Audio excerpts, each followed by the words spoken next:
Hello everyone, this is PK Entertainment and we are back again. And we're going to talk now about The Walking Dead. A standout episode in many ways. I've got mixed feelings on this, but overall a very, if you like, episode worth talking about for sure. So it's the 12th episode of the 10th season that we're currently in now, and it's titled Walk With Us.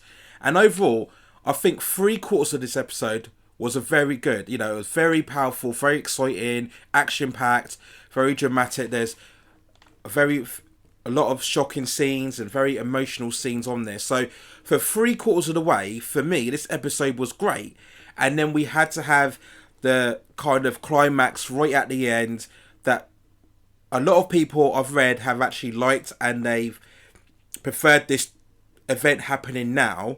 But for me, I think it actually might prove detrimental, not only to this episode, but to the remaining of the 10th season as a whole. So before I get to that event, I'm just going to quickly go over the events of the episode leading up to that event. So that's, in short, my quick non-spoiler review of this episode here. So if you don't want to know anything more about this episode, check out now, watch the episode, come back later, because I'm going to go into the details of this story first before we get to the very kind of, I wouldn't say controversial, but very impactful or notorious part of the episode rather. So we go through this episode itself. It picked up shortly after the events of last week's episode, where the hilltop was under assault from the Whisperers.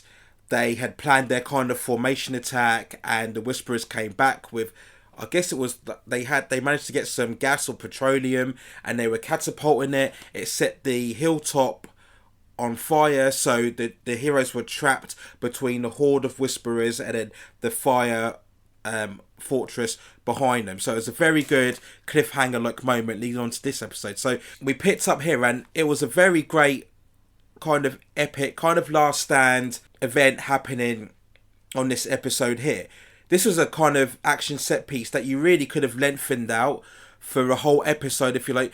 If we look at recently, the Game of Thrones, when they had the episode 3, The Long Night, when the Walkers attacked Winterfell. This was kind of similar, right? You had the Whisperers attacking the walltop. They set up their camp, and they were getting overwhelmed. They were getting overpowered. Everything started to go on fire, and it was very well directed, very well shot. Lots of action and lots of tension and suspense throughout.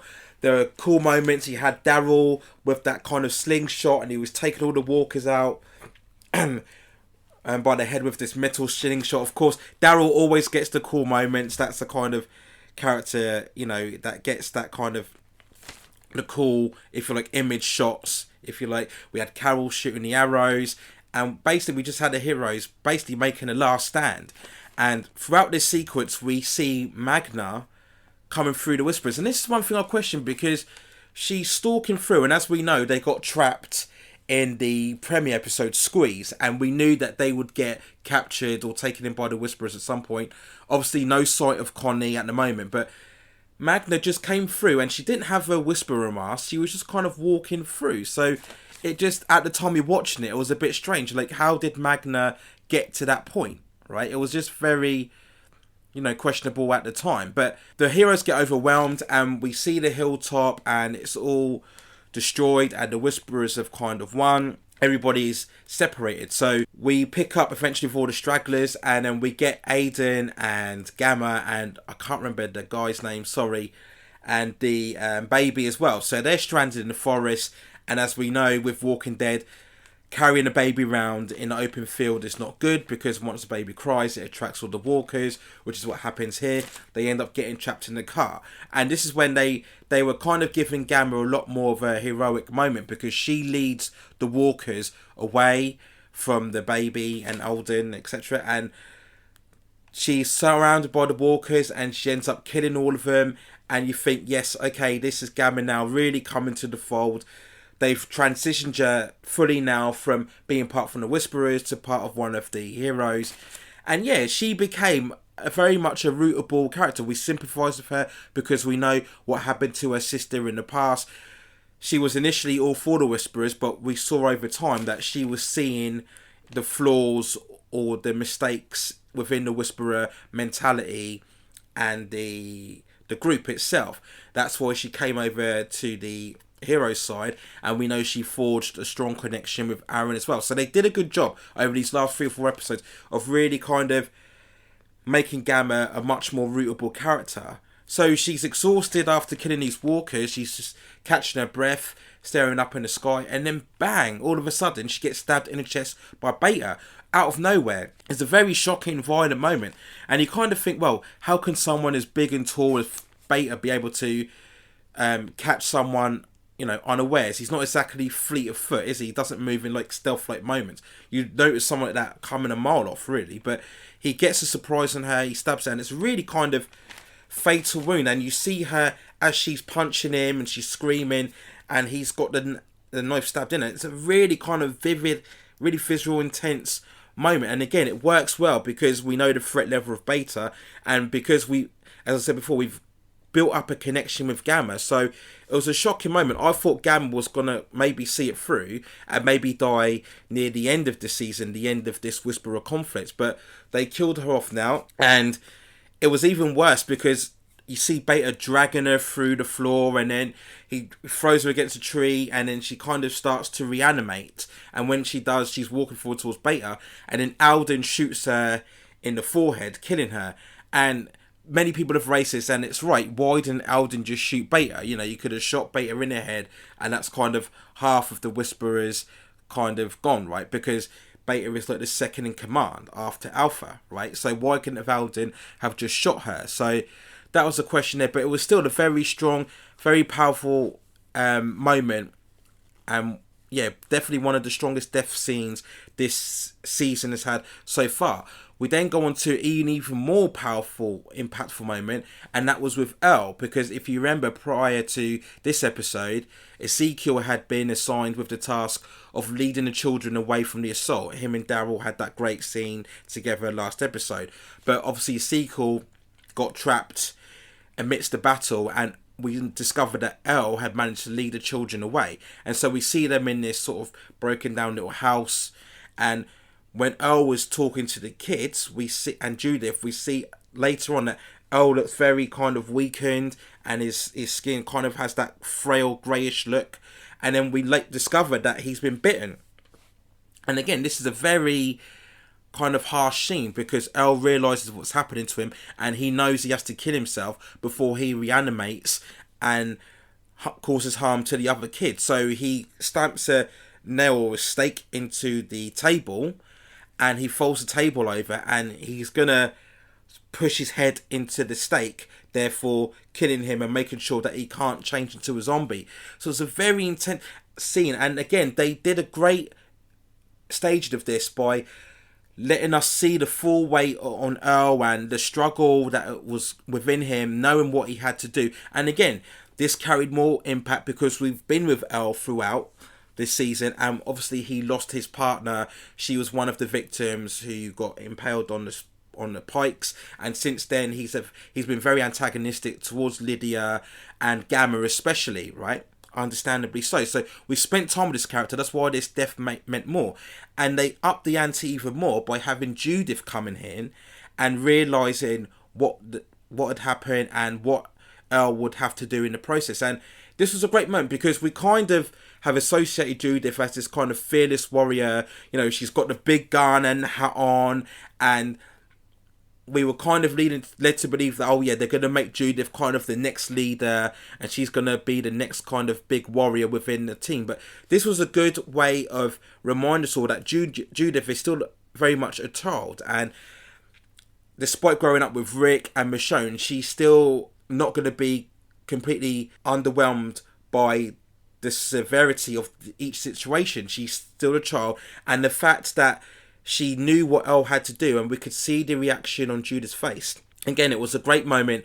And then when Judith went to see him afterwards, and the fact that what Earl tried to do didn't work, and he was still changed into a zombie, and then we cut away because we knew that Judith would have had to have killed Earl. And again, this is great moments, just great scene, great music, just letting us feel the weight of the moment. And I think it's kind of Walking Dead at its best when it does moments like this. So just great acting all around. It was again another great moment when they eventually find the kids, very uplifting, and I think you always need that in Walking Dead. We all know it's a show about despair and destruction and the pain of loss and kind of the endless survival, but you always need those kind of more triumphant moments, just hopeful moments to convince us that the characters can still make it through, they can still survive whatever ordeal was thrown onto them. You always need that in a show like this. So that was a great moment as well on there, so I really enjoyed that scene. We then go forward again to another scene between Yumiko and Carol. Yumiko was angry at Carol because basically she blamed her for the Whisperer assault on the hilltop.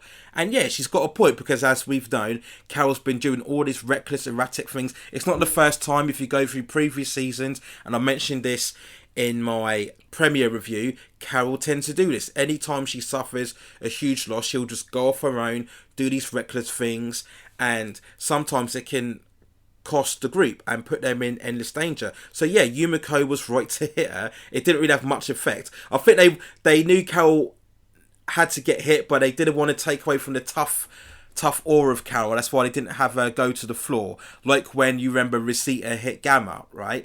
But yeah, Yumiko was angry, and she was just happy again that she's kind of reunited with Magna, but didn't like the fact that Carol had put them in danger. So that was a really good scene.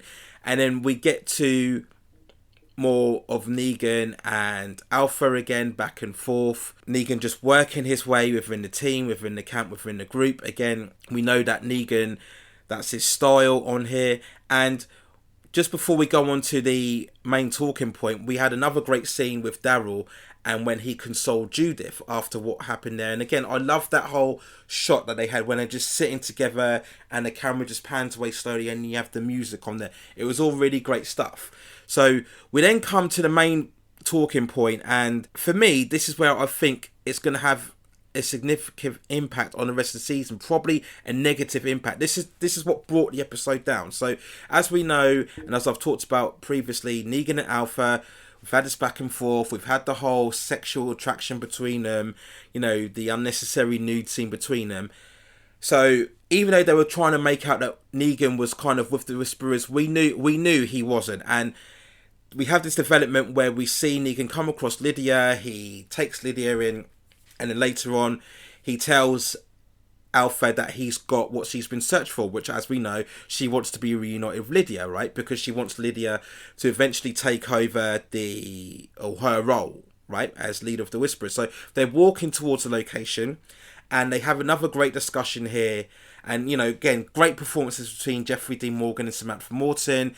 And we get this back and forth between them where Negan basically tells her, you think you're part of this world, or you think you're leading this world, but you're not. It's just, it's just a bad world, and you know it deep down.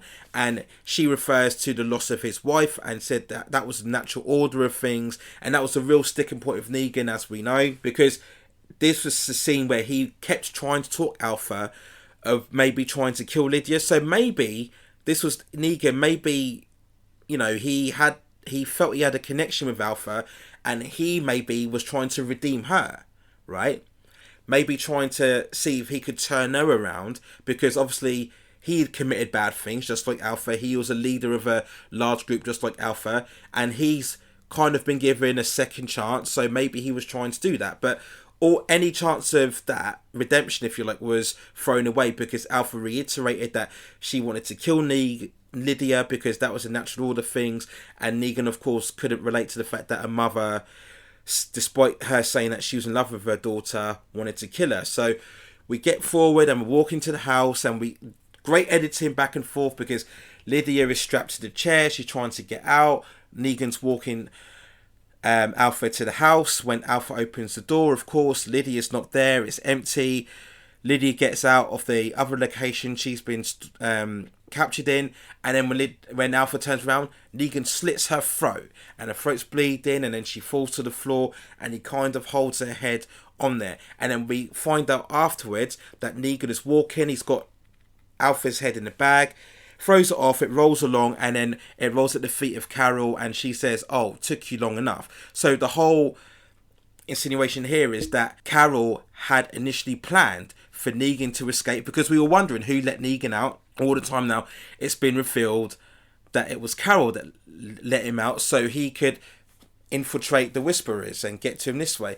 Now, a lot of people have said, obviously this is a recreation of the famous event within the comics. So spoilers now, well, obviously you're here already, but spoilers, they haven't read the comics. As we know, one of the final stages of the Whisperer arc is when Negan cuts off Alpha's head, right? So we know the show is very famous for sticking to the source material when you have these pivotal moments, okay? So we knew this moment was going to come, right? I just felt it was ill-timed and the wrong time to do it. This should have come at really the latter stages, maybe the last 2 episodes or maybe even the last episode, because that would have been the pivotal point of the Whisperer conflict, okay? So maybe you could have had it where Negan kills and then Beta finds out and then we get very much a last stand like we did in this opening battle here of the Whisperer conflict, and then that's when it builds on from here, right? But by killing Alpha now, we've kind of really robbed it of the special moment that it needed, right? Because now it's, where do we go from here? All it's going to be is just Beta going on revenge and going to kill the heroes. As Alpha, Samantha Morton's performance, Alpha was one of the most compelling villains this show has ever had. There was such a complexity and depth to her. You look at the kind of dynamics she had with Lydia, the dynamics she had with Beta, the dynamics she had with Negan, right? So this is very much a character that was really bringing forward and getting great mileage out of other characters. And there was so much more that I felt could have been done with Alpha. What about any potential meeting with Carol? How awesome that would have been. Maybe we could have got a one-on-one encounter, right? We all saw the previous episode how that was a great kind of conflict between her and Daryl. So that was really kind of a highlight moment I think a lot of us are looking forward to, was how is she going to encounter Carol again and what would have happened, right? So all of that potential you've thrown away, right? You've thrown away now. Where can we go now with the Whisperers? It's just a case of now we've just got to take them on. And does Beta have the same kind of manipulation and control of everybody that Alpha does, right? So it's only going to lead one way. I just think you've robbed the season any more potential great character interaction. It's just going to be we regain our forces and we do a final fight against the Whisperers, right? And I've never been convinced by what happens in the comic. Again, spoilers if you don't know, but in the comic, I believe basically what happens is the Whisperers attack, and then in the end they kind of just disperse and they just separate and fade away, and that's it. There's no kind of killing blow or telling blow amongst. They just kind of give up. I think they take over the other kind of sanctuaries, and then they just tail away. They just lead off and tail away, and it's very anticlimactic. And that's what I'm saying here. It's anticlimactic to kill off the main antagonist with what we've got now. 4 episodes to go. So what can we really do? Of course. And I've seen the clips. We're going to see what happened with Michonne. Rumours are that this is going to be the last episode of Michonne. I do know that she is leaving, but I thought they were going to spread out her scenes throughout various episodes. But I'm hearing that this is going to be the one sole episode that she appears in. Okay, but where else can we go? We can find out what happened to Connie. I'm 99% sure she's still alive because they want to maintain the romance between her and Daryl. Really, apart from that, that's it now. That's it. Alpha was the main focus of villainy, right? And again, she brought out the best in Beta because we were fascinated by how Beta was continuing to be submissive to Alpha. Why was it always following her orders?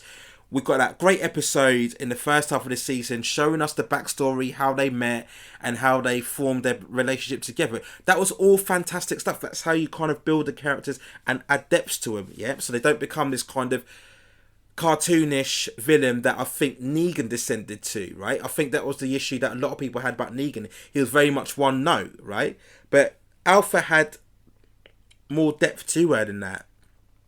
Yeah, she was creepy, a bit psychotic, but she was always compelling to watch, right? So we've lost all that now. We've lost all that potential impact. And I just think the writers have dropped the ball just for a shock value moment. And the way it was executed as well, it was kind of just stuck on at the end, and the way her head just rolled along the floor was very comical, okay, and just wasn't, to me, it just wasn't executed very well. I would have rather we had a struggle that maybe he brought Lydia to Alpha, and maybe Negan was trying to kind of redeem her, that he thought once that Alpha sees Lydia, she'll come to her senses and not kill her, and then maybe Alpha tries to kill her, Negan protects her, and then cuts her throat off, kind of in a more struggle of a battle, rather than just getting her from behind, right? To me, that would have been a much more, impactful way of dealing with that event, right? But they just didn't do that. It's just like that, right? And the whole idea that, Carol planned it. Well, hang on a minute. Look at all the crazy stuff Carol's been doing, walking off on her own, getting them trapped in the first place, yeah? And then in the Squeeze episode, she took the dynamite trying to blow up the Horde. Again, just constantly putting the whole team in danger. So you're telling me she's doing all this reckless things, but at the same time, she knows that she's planned to have Negan infiltrate the Whisperers anyway, right? I mean, maybe it works, but I just think if you've put Negan in place, you wouldn't want to antagonise the Whisperers, would you? Which is what she's done, right? You'd want to kind of just stay away from them. Alpha marked out the borders, the territory, so you think, right, I've kind of put a mole in there. For that plan to work, I need to make sure that we don't, if you like, provoke any conflict with the Whisperers. How can Negan execute his plan if the Whisperers are focused on fighting us? It doesn't make any sense, does it? So, yeah, just when you think about it, it just doesn't ring true. And I just think the writers just really, they really dropped the ball. They didn't need to put that element in. Just have it where Negan just done it over his whole back. Just have it where, I thought initially remember you had the fanboy saviour that he came across when Negan was freed. You could have just had him free Negan, right? And then, as we know, Negan, they want to build this whole redemptive arc. He's had connections, a strong one with Judith. He's saved her a couple of times. And he's built relationships with Lydia. So they want to build that around him, right? And we know that previously, when Negan did escape, he went out and he basically came to the realisation that there was nothing there for him. That's where he came back. So you've put the factors in place to set up Negan basically just wanting to kill Alpha because he knew it would help out the group. That's all you need. You didn't need Carol to plan it, right, and set him as a mole. It just doesn't make sense, right? Are you really trustworthy of Negan enough to just let him free and have him go in there? How do you know? He could have just joined the Whisperers and turned against you, right? So it leaves the question now, what was Negan promised? Because we pretty much know that Negan would no way have just said, okay, I'll just go and infiltrate the Whisperers on my own, putting myself in mortal danger, right, for no reason. There would have been some sort of promise, some sort of trade-off. So that's probably the one interesting development. What has Carol promised Negan? Maybe it's a separate sanctuary. Maybe she's promised that she'll maybe speak to Daryl and the others about maybe letting Negan out. So we'll see what happens there. Another interesting development, of course, is that we know that Maggie is going to come back at some point. So how is she going to feel knowing that Negan's been let out? Despite the fact that he saved Judith, and maybe despite the fact that he's given the pivotal blow against the Whisperers, Maggie's not going to care, is she? All she knows is that Negan was the one that killed her husband right in front of her. So how is she going to react if she sees Negan strolling around, walking around, interacting with others? So that's another very interesting development on there. So those are my thoughts on that episode. It was a really great episode up to that point. I understand they're recreating the moment of the comics. I get it. And I do understand as well that this Whisperer conflict has to come to an end this season. There's just not enough there to drag it out into season 11. They have to go on to potentially the Commonwealth and the New World Order story arcs, right? But I just think it was such a waste to kill Alpha off now. It just had no real impact to it. What are we going to do now for the 4 episodes? You can't tell me you're going to maintain fighting against the Whisperers for a whole 4 episodes. Maybe 3, because we'll probably get like I said, a flashback or a Michonne centric episode to see what she's going to do, right? I guess this maybe leads to the fact that she probably won't die now. I never thought that anyway, because I felt they want to save the happy reunion between her and Rick and Judith, and also their other son, right? So I don't subscribe to Michonne being killed off, but just apart from that, what are we really left with? So I just think it was a really disappointing choice. It was just done majorly for shock factor. You know, Walking Dead's done this in the past, but I just think it would have been much better had they had this death 2 episodes from the end, and then that would have sparked off Beta going mental, and then sparking off this huge final Whisperer assault on all the camps, and then how do they repel that? That would have been a far better, far more dramatic way of, if you like, solving this Whisperer arc and killing Alpha, because she, like I said, she was just too good a character to just be killed off in such a throwaway fashion. And yeah, like I said, it was just very laughable watching her head roll on the floor, and Carol, you know, has been instigating all of that. So yeah, we'll just see. Like I said, I just think it's taken away, or it's deflated a lot of the good work that they've done throughout season 10. You know, I think after the heavily criticised 7th of 8 season, the show has done really well and bounced back, and it's done better than what I thought it's done with this Whisperer arc. So yeah, I'm just disappointed. I know a lot of people have liked it. I think a lot of people I've read were getting a bit tired of Alpha, and they just want to see this arc wrapped up. I understand that, and I agree with that. I just think it was the wrong time to kill Alpha, one of the most compelling villains of the show. But let me know what you think in the comments below. Do you agree with me, or don't you agree with me? Do you think this will help the remaining of the season 10, or do you think it will hinder it? Just let me know in the comments below. But that's my thoughts for now. Take care of yourselves, stay safe, wash your hands, keep your distances as safe as possible. Take care of yourselves, and I will see you very soon.